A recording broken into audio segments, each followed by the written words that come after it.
A Little Princess, Chapter 14, A Little Visitor. Hi guys, today I'm going to read you a book called A Little Princess, Chapter 14, A Little Visitor. Sarah liked to watch the sunset from her skylight.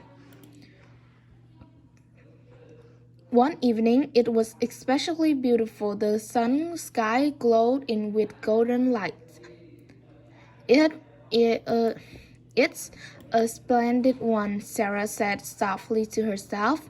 Suddenly, she heard an odd chattering sound. She looked through the skylight next door. There was a dark-skinned man wearing white clothes and a turban. He was looking at the sunset.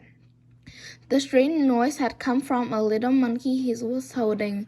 Sarah thought the man must be a servant. She also thought he looked sad. Perhaps he's homesick, she said to herself. It was often hot and sunny in India, but in England the sun rarely appeared. He probably come from the roof to catch grimly of the sun. The man suddenly looked at her and she smiled at him. She had learned how comforting a smile could be. The man's face lit up, and he smiled back. At that instant, the man gripped on the monkey loose, and the creature escaped from his arm. It ran across the roof and down into Sarah's room. Luckily, Sarah still remembered the language she learned while living in India. The man was delighted to hear someone speaking his language. My name is Ramdas, he bowed to Sarah. That monkey is nice, but he is a mischievous fellow. If you let me enter your room, I can capture it. Sarah nodded, and Randa slipped out through his skylight. He easily crossed the step or roof and dropped through her skylight without making a sound. With a few moments, he had captured the monkey. My master would be very sad if he lost his little friend. Randa patted on the monkey's. Thank you, miss. Randa spoke to Sarah very politely. He treated her as if she weren't a servant. She noted him glancing around her shabby room, but Randa pretended he seen nothing. Then he bowed once more and disappeared through the skylight. After Ramdas left, Sarah thought about her life in India. Only a few years ago, she was being surrounded by servants who treated her respects. That all seemed like a dream now. Sarah knew that her life at Miss Minchin would never improve. One day she might be a teacher, but her clothes would still be plain and ugly. She would still be a servant, and Miss Minchin would still make every day miserable. Then Sarah realized something important. Even if I dress in rags, I can still act like a princess, she declared. Then this thought warmed her cheek. She stood up straight. It would be easier to pretend a princess if I were dressed in gold clothing, she thought herself. But it's a great deal harder to be a princess when I'm dressed like this.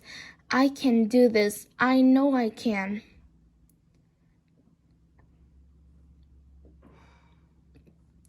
I must think like a soldier marching into battle. The next morning, Sarah was in the schoolroom. She had finished teaching her pupils and put away their books. She thought of a story, a famous king who lived in disguise. The stepwife had not known he was a king and slapped him.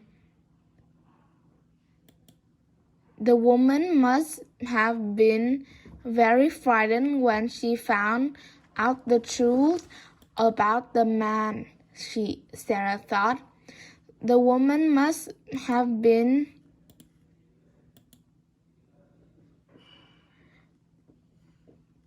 What would Miss Minchin do if she discovered that I'm a princess? Sarah wondered. Meanwhile, Miss Minchin was watching Sarah daydreaming. She hated the look on Sarah's face. It was as if the child were living in the world far away. Full of rage, Miss Minchin walked over to Sarah and slapped her. Sarah was so stunned that something strange happened. She burst out laughing. "Why are you laughing, you rude child?" Miss Minchin demanded. Sarah took a deep breath. "I was thinking."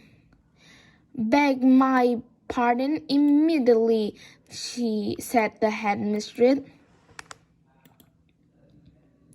The head Sarah hesitated. I will beg your pardon for laughing," she said. "But I won't beg your pardon for thinking." "What were you thinking? How dare you think?" Jessie and Lavinia giggled, and the other girl looked up from their book. Sarah always had something strange to say to Miss Minchin. Sarah blurted out the truth. "I was thinking what would happen if I was a princess and you slapped me. And how shocked and frightened you are when you found out the truth." Every pair of eyes in the room widened in surprise. Go to your room this instant," cried Miss Minchin. "Back to your lesson, everyone." Sarah left the head mistress shaking with rage and the girls still whispering about her. "Sarah was so strange," Jessie said to Lavinia. "What if she did turn out to be a princess? I wouldn't be surprised at all."